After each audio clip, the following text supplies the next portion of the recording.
Puhemies.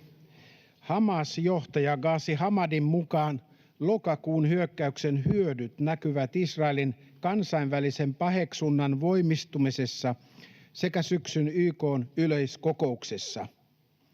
Näin todetaan Helsingin Sanomien viime perjantaisessa artikkelissa.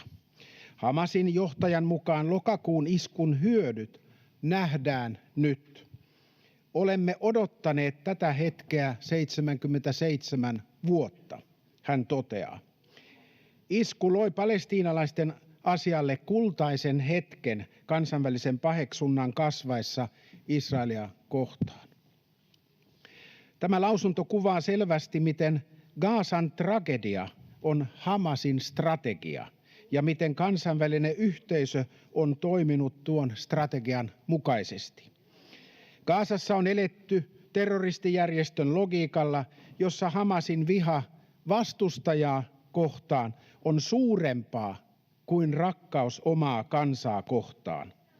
Värderade talman, Hamas-ledaren uttalande beskriver hur Gazas tragedi samtidigt är Hamas strategi som fått det internationella samfundet att agera utgående från denna strategi. Arvoisa puhemies, viime aikoina on käyty laajamittaista kampanjaa sen puolesta, että valtiot tunnustaisivat Palestiinan valtion. On käytetty perusteluja, kuten että nyt on oikea aika, ilman syvempää analyysiä siitä, mitä se todella merkitsee. Valtion kriteerit eivät kuitenkaan täyty sillä, että hetki tuntuu oikealta. Ne täyttyvät vasta, kun on yhteisesti sovitut rajat, toimiva hallinto ja kansainvälisesti hyväksytyt parametrit ja kun ne toteutuvat. Palestiinalaisille on useamman kerran tarjottu mahdollisuuksia omaan valtioon, mutta johto on kieltäytynyt ratkaisuehdotuksista. Vuonna 1947 YK:n jakosuunnitelma tarjosi arabiväestölle oman valtion Israelin rinnalle.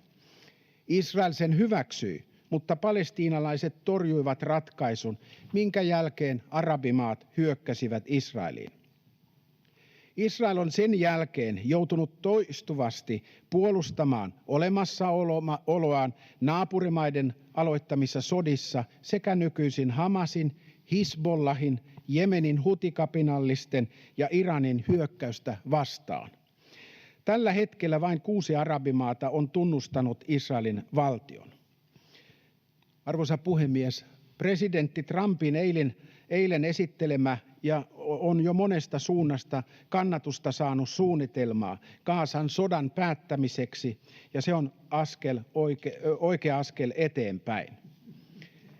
Nyt on keskityttävä panttivankien vapauttamiseen, siviilien kärsimyksen lievittämiseen ja humanitaarisen avun toimittamiseen, terrorin ja sodan lopettamiseen.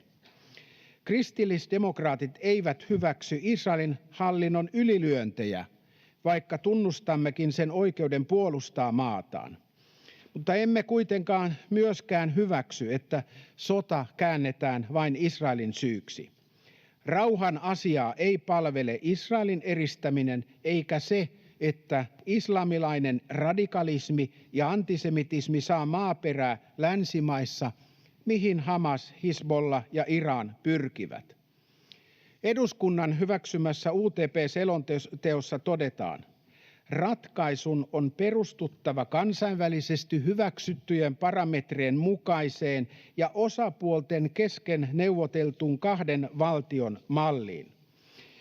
Sekä israelilaisten että palestiinalaisten turvallisuustarpeet on otettava huomioon. Hamas on riisuttava aseista ja vallasta, ja todellinen muutos voi lähteä vain palestiinalaisten omista päätöksistä ja siitä, että arabimaat ovat valmiita hyväksymään Israelin osaksi alueensa yhteisöä. Myös Israelin poliittista tahtoa tarvitaan. Arvoisa puhemies, suremme jokaista siviiliä uhria kansallisuudesta ja uskonnosta riippumatta. Kristillisdemokraattien tavoitteena on kestävä rauha, jossa israelilaiset ja palestiinalaiset voivat elää naapureina tuolla pienellä Kainuun maakunnan kokoisella alueella Jordanin ja Välimeren välissä. Vaikka uutisiin alueelta päätyy usein vihollisuuden näkökulma, yhteistyötä ja ystävyyttä yli etnisten ja uskontorajojen on ollut aina, ja se tuo toivoa. Lopuksi, arvoisa puhemies, Nova-festivaalilta pelastunut israelilaisnuori kertoi, kuinka hän pakeni ystävineen Hamasin terroristeja ja löysi turvapaikan muslimimiehen maatilalta. Tämä mies piilotti nuoret talonsa alle ja pelasti heidän henkensä. Heistä tuli ystävät. Rauha syntyy, kun ihmisyys voittaa vihollisuuden ja ymmärretään, että yhteistyö koituu yhteiseksi parhaaksi.